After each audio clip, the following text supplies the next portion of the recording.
My mother was born Nellie Whitaker on December 19th, 1913, in Hickory, Oklahoma. Her parents, William and Grace, both hailed from Denton, Texas, but were married in Rush Springs, Oklahoma in 1909. They moved to the town of Roth, Oklahoma, around 1916, where my grandfather worked as a farmer. My father, Tom, was born on March 24th, 1915, in Texas. His parents, Will and Maud, were from Missouri and Texas, respectively.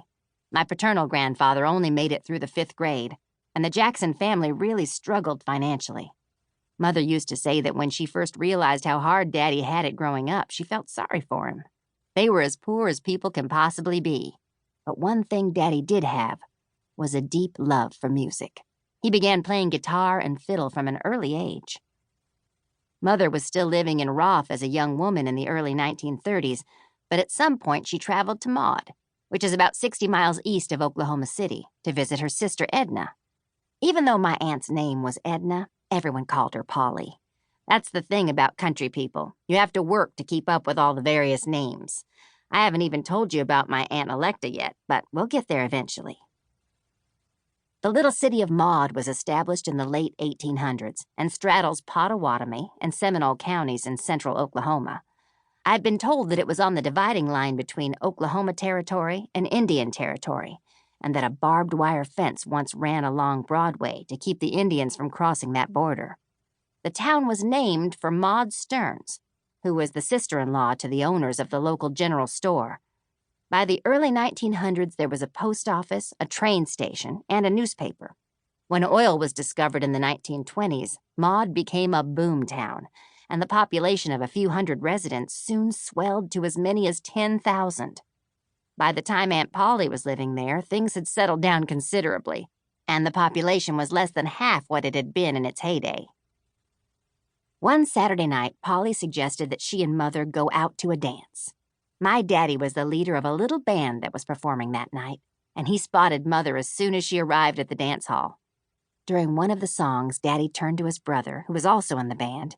"You take over for a minute," he said. "I've got to go meet this girl, but I'll be back soon." He climbed down from the bandstand, made his way across the room, and asked Mother if she'd like to dance. I guess that was it for both of them. Mother was a beautiful woman, and Daddy was quite a handsome guy in his younger days. They both adored music and loved to dance. It was love at first sight.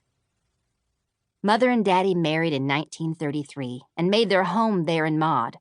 My father worked various jobs and played music on the side. He was working at a gas station by the time I came along on October 20th, 1937. He soon found work driving a delivery truck for a bread company. I was born prematurely, and my family says it was the last time I was early for anything. They tell me I live on rock and roll time. Mother was scheduled to have a C-section, which was pretty unusual at that time. I'm not entirely certain what sort of complications she had during her pregnancy, since people really didn't discuss those matters openly in those days. I do know that she had a very difficult time. The plan was that I would enter the world at a hospital in Oklahoma City, but when Mother unexpectedly went into labor, she had to stay in Maud. That's where I was born on October 20th, 1937. Mother wanted to name me Roberta because my dad's middle name was Robert. He wouldn't have it. I don't know where he came up with it, but Daddy said he always wanted to have a daughter, and he declared in no uncertain terms her name is Wanda. It's got to be Wanda. Since he was set on the first name, Mother came up with my middle name, which is LaVon. I don't know why it wasn't Roberta. Maybe she thought she'd save that name in case she had a second daughter. But another child was not part of the plan for the Jacksons. Not only was Mother's pregnancy difficult, but natural childbirth was an extremely painful challenge for her. She was always number one for Daddy, and when he saw what a problem she had, he didn't want her to ever risk going through that kind of pain and discomfort again. He went to the chopping block, as he called it, so there would be no chance of Mother getting pregnant a second time. And with that, Wanda LaVon Jackson's fate as an only child was sealed.